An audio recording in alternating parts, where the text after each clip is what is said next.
ഈ എം ജയചന്ദ്രൻ, ഒരുപക്ഷേ ഇന്ന് രാവിലെ നമ്മൾ തിരുവനന്തപുരത്ത് വാർത്താ സമ്മേളനത്തിൽ വി ഡി സതീശനെ കണ്ടു. സമാനമായി ഇപ്പോൾ കൈരളി ചർച്ചയിലും നമ്മളൊരു വി ഡി സതീശനെ കാണുന്നുണ്ട്.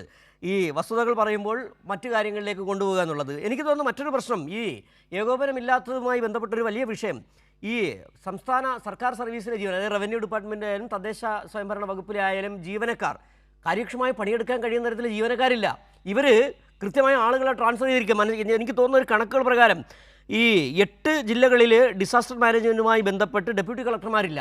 എന്തൊരു ദുരന്തമാണിത്! 8 ജില്ലകളിൽ, അതായത് ഇപ്പോൾ ഈ മഴക്കെടുതി ഏറ്റവും രൂക്ഷമായിരിക്കുന്ന ജില്ലകളിൽ അടക്കമാണ് 8 ജില്ലകളിലെ ഡെപ്യൂട്ടി കളക്ടർമാരില്ല ഡിസാസ്റ്റർ മാനേജ്മെൻറ്റിലെ. എങ്ങനെ നടക്കും ഈ ഏകോപനം? എങ്ങനെ നടക്കും? മുഖ്യമന്ത്രി നേരത്തെ അവിടെ സൂചിപ്പിച്ചതുപോലെ തന്നെ ഞാൻ വരണ്ട എന്ന് പറഞ്ഞു, താങ്കൾ ചായ കുടിച്ച് കിടന്നോളൂ എന്ന് പറയുന്ന തരത്തിലേക്ക് എങ്ങനെ നമുക്ക് വിലയിരുത്താൻ കഴിയും സി എം ജയചന്ദ്രൻ?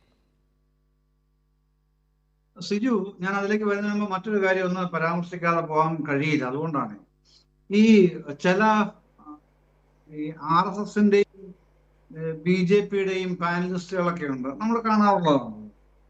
നമുക്ക് അവരോടൊരു ചർച്ചയിൽ എൻഗേജ് ചെയ്യാൻ കഴിയില്ല. ആ തരത്തിൽ കാര്യമാത്ര പ്രസക്തമായ ഒരു കാര്യം ചർച്ചയ്ക്ക് വെക്കുമ്പോൾ അതിനെ പാടെ നിരാകരിച്ചുകൊണ്ട് ഒരു ബന്ധവുമില്ലാത്ത മറ്റു കാര്യങ്ങളിലേക്ക്, ഇപ്പൊ ബേസിൽ പോയതുപോലെ PM ശ്രീയിലേക്ക്, മദ്യനയത്തിന്റെ പ്രശ്നത്തിലേക്ക്, വീര്യം കുറഞ്ഞ മദ്യത്തിലേക്കൊക്കെ പൊയ്ക്കളയും. യഥാർത്ഥ പ്രശ്നം അഡ്രസ് ചെയ്യില്ല. അവരെ ഏൽപ്പിച്ചിരിക്കുന്ന ജോലി എന്ന് പറഞ്ഞാൽ ബഹളം ഉണ്ടാക്കുക എന്ന ഒറ്റ ജോലിയാണ്, ഡിസ്ട്രാക്ട് ചെയ്യുക ചർച്ചയെ. അതാണ് പ്രധാനപ്പെട്ട ഉത്തരവാദിത്വമായി നമ്മളെ ബോധ്യപ്പെടുത്താൻ ശ്രമിക്കുന്നത് എപ്പോഴും. അത്തരക്കാരോട് എൻഗേജ് ചെയ്യാൻ വലിയ പാടാണ്.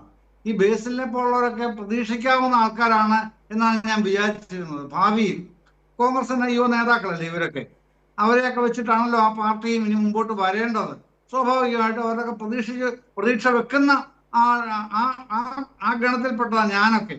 പക്ഷെ നമ്മളെപ്പോലും വളരെ നിരാശപ്പെടുന്ന തരത്തിലുള്ള എൻഗേജ്മെന്റ് ആണ് ഇത്തരം കാര്യങ്ങളൊക്കെ ചെയ്യുന്നത്. കഷ്ടമാണ് ബേസിൽ ആ തരത്തിലുള്ള താങ്കളുടെ എൻഗേജ്മെന്റ് എന്ന് മാത്രമേ ഞാൻ അതിനെക്കുറിച്ച് പറയാൻ ഉദ്ദേശിക്കുന്നുള്ളൂ. താങ്കളുടെ ചോദ്യത്തിലേക്ക് വന്നാൽ, പ്രശ്നം എന്ന് പറഞ്ഞാൽ ഇവിടെ ഞാൻ ആദ്യമേ പറഞ്ഞല്ലോ, ഗവൺമെന്റ് ആണ് ഇത്തരം കാര്യങ്ങൾ, ഇതടക്കമുള്ള ഏത് കാര്യങ്ങളും ഭരണ നിർവഹണം നടത്തേണ്ട ചുമതല ഭരിക്കുന്ന ഗവൺമെന്റിനാണല്ലോ, പ്രതിപക്ഷത്തിനല്ലല്ലോ. അത് സ്വാഭാവികമായും ഗവൺമെന്റ് ആണ് ചെയ്യേണ്ടത്. ആ ചെയ്യുന്ന കാര്യങ്ങളിൽ എന്തെങ്കിലും വീഴ്ചകൾ ഉണ്ടായാൽ, തെറ്റുകുറ്റങ്ങൾ ഉണ്ടായാൽ, ഏകോപനത്തിൽ പാളിച്ചകൾ ഉണ്ടായാൽ അതൊക്കെ വിമർശിക്കപ്പെടും, വിമർശന വിധേയമാക്കപ്പെടും. കാരണം അക്കൗണ്ടബിൾ ആയിട്ടുള്ള സംവിധാനം എന്ന് പറഞ്ഞാൽ ഗവൺമെന്റ് ആണ്, പ്രതിപക്ഷം അല്ലല്ലോ. പ്രതിപക്ഷം അക്കൗണ്ടബിൾ അല്ലെന്നില്ല, പക്ഷെ പ്രാഥമികമായിട്ടും പ്രധാനമായിട്ടും പരമപ്രധാനമായിട്ടും അക്കൗണ്ടബിളായി നിൽക്കേണ്ടത് ഭരണപക്ഷമാണ്, ഭരിക്കുന്നവരാണ്. അതുണ്ടാവാതെ ഇപ്പോ മുഖ്യമന്ത്രി VD സതീശൻ അവിടെ പൊന്നാനി പോയി ഏതെങ്കിലും ഒരു ലീഗ് പ്രവർത്തകന്റെ വീട്ടിൽ പോയി ആഘോഷം എന്നുള്ള നിലയിൽ തന്നെ ഭക്ഷണം കഴിക്കുന്നതിനോട് നമുക്കൊന്നും വിയോജിപ്പൊന്നുമില്ല. അത് അവരുടെ കാര്യമാണ്, അത് അവർക്ക് എങ്ങനെ വേണമെങ്കിൽ കൈകാര്യം ചെയ്യാം. പക്ഷെ ഇവിടെ ഏത് സാഹചര്യം, ഏത് പശ്ചാത്തലം, അവിടെയാണ് പ്രസക്തി വരുന്നത്. ആ പ്രസക്തമായ കാര്യം അദ്ദേഹം ഈ ആഘോഷം നടത്തിയത്, വലിയൊരു ഉത്സവം പോലെ ഇത് കൊണ്ടാടിയത്, അത് പിന്നീടും കൊണ്ടാടപ്പെടുന്നതും അതിനെ വ്യാഖ്യാനിക്കുന്നതുമൊക്കെ ഏത് പശ്ചാത്തലത്തിലാണ്? സംസ്ഥാനം ഏറ്റവും കടുത്ത ഒരു ദുരന്ത മുഖത്ത് നിൽക്കുമ്പോഴാണ് ഇത് ആഘോഷിക്കപ്പെടുന്നത്. അതുപോലെ തന്നെയാണ് ഹെലികോപ്റ്ററിൽ മുഖ്യമന്ത്രി യാത്ര ചെയ്യുന്നതിന് ഇവിടെ ആർക്കെങ്കിലും എതിർപ്പുണ്ടോ? ഒരു എതിർപ്പുമില്ലാന്നേ. അദ്ദേഹം സ്വന്തം പിതാവിനെ ആശുപത്രിയിൽ പോയി കാണണം. അതിനൊന്നും എനിക്ക് യാതൊരു എതിർപ്പുമില്ല, പൊതുവിൽ ആർക്കും എതിർപ്പുണ്ടാവില്ല, നമുക്ക് ആർക്കും എതിർപ്പുണ്ടാവില്ല.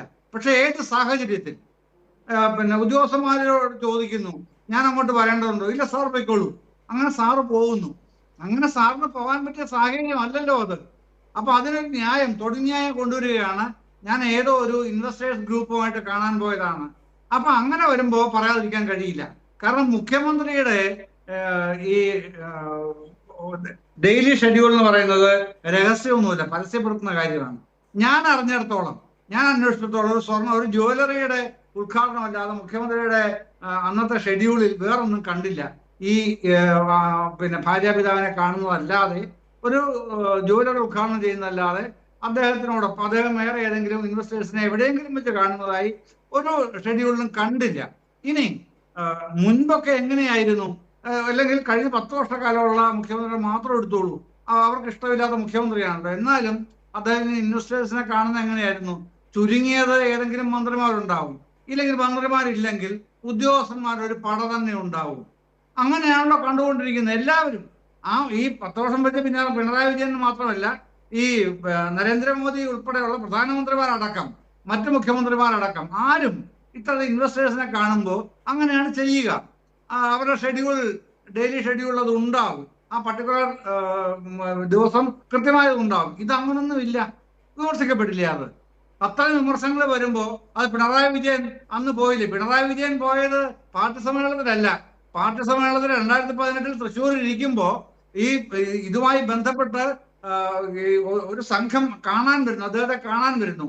ആ സംഘത്തിന് അടിയന്തരമായി മീറ്റ് ചെയ്യണം, തിരിച്ച് പാർട്ടി സമ്മേളനത്തിൽ വരികയും വേണം. ആ ഒരു അർജൻസിയാണ് അദ്ദേഹം മീറ്റ് ചെയ്തത് അന്ന്. അതിനെ എങ്ങനെയാണ് വക്രീകരിക്കുന്നത്? അപ്പൊ ഇത്തരത്തിലുള്ള ഓരോ കാര്യങ്ങളും ഇങ്ങനെ പറഞ്ഞ് അതാണ് ഞാൻ പറഞ്ഞത്, ഈ കോർ ഇഷ്യൂവിൽ നിന്ന് പെട്ടെന്ന് തെന്നി മാറി മറ്റ് പഴയ എന്തെങ്കിലും കാര്യങ്ങൾ. അതായത് താങ്കൾ അത് ഞാൻ പറയണമെന്ന് ആഗ്രഹിച്ചാണ്, പക്ഷേ താങ്കൾ അത് പറയുകയും ചെയ്തു.